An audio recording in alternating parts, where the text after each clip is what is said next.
YouTubers. I finally got around to be able to start making my little introduction video about showing you my workshop. So here's the main part of my business here. So first of all, what I've got is my laser machine.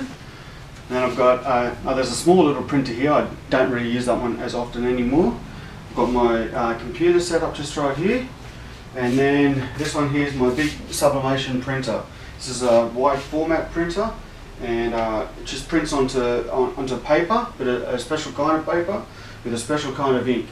Right, this paper and this ink is actually, the ink absorbs right down into the depths of the paper, and what I do is I bring it out and I take it over to my heat press, which I'll show you in a minute, and the heat press is heated up to around 200 degrees depending on which substrate it is, and then I just put the ink comes from out of the paper and down onto the substrate, and that way it puts the image onto just about anything that you want, like iPads, t-shirts, hats, thongs, just about anything, like even photo panels, all sorts of things.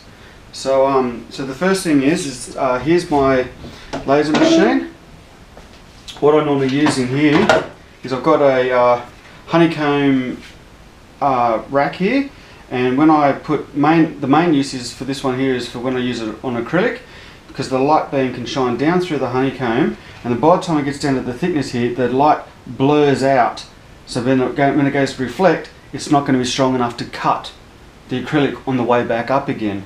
So if you just laid it flat on the deck, it'll hit the bottom of the surface and then just start melting the bottom edge of the acrylic, and it makes some really bad, ugly looking cuts.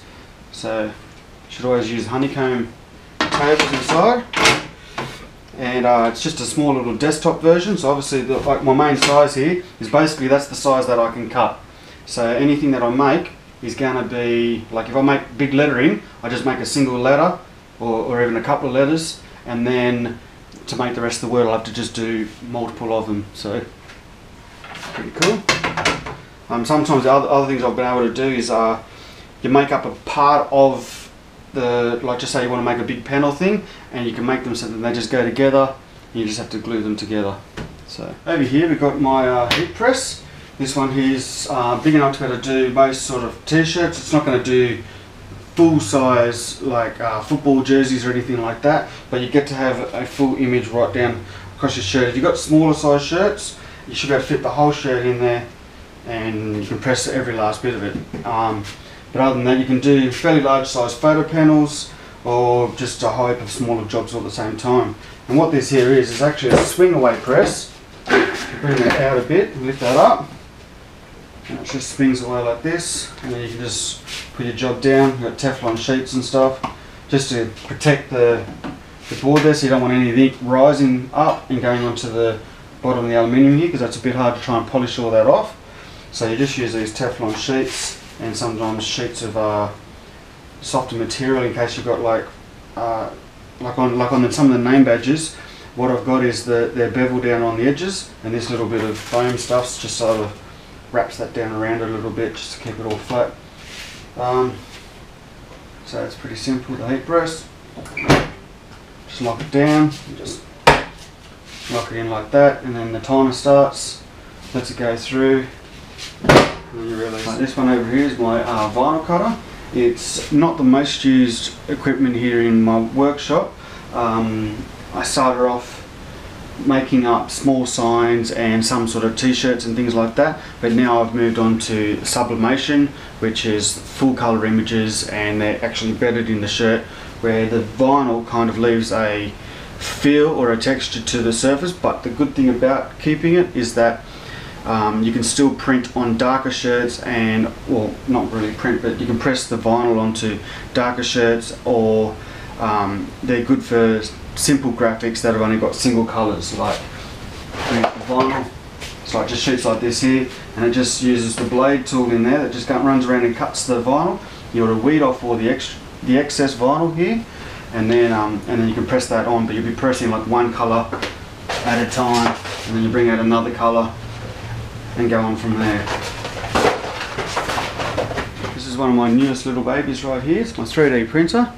At the moment the software for it's quite complex for making full 3D modelling, but they're starting to get a little bit better and a little bit easier to work with.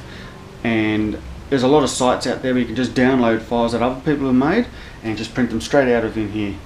Some of the substrates or some of the filaments that I've got for this are like with PLA. I've got wood, I've got some polyester type filaments, and there's also brass, and there's a new one coming as well, which is carbon fiber, which is going to be a pretty cool thing. So when you fire this one here up, she lights up nice and blue. It looks pretty cool. Over to this side of my workshop, this is a bit more of my more industrial side. So this is where I do a lot of polishing. I do some paint work over in this corner, and I set up some little paint boxes here that I can actually paint in and without it going across onto the rest of the side of the room with all my stock and all that. Then I've just got my general tools and drill presses and limishing machines just around the corner there, and there's a few other bits and pieces here, but this is where I've got all my air compressor, this sort of stuff. There's a quick little tour of my workshop.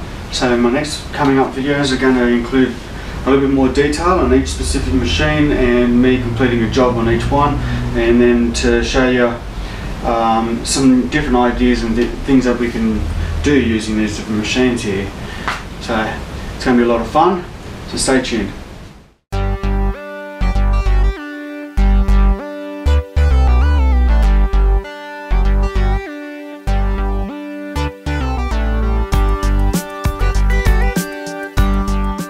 Quick little tour of my workshop.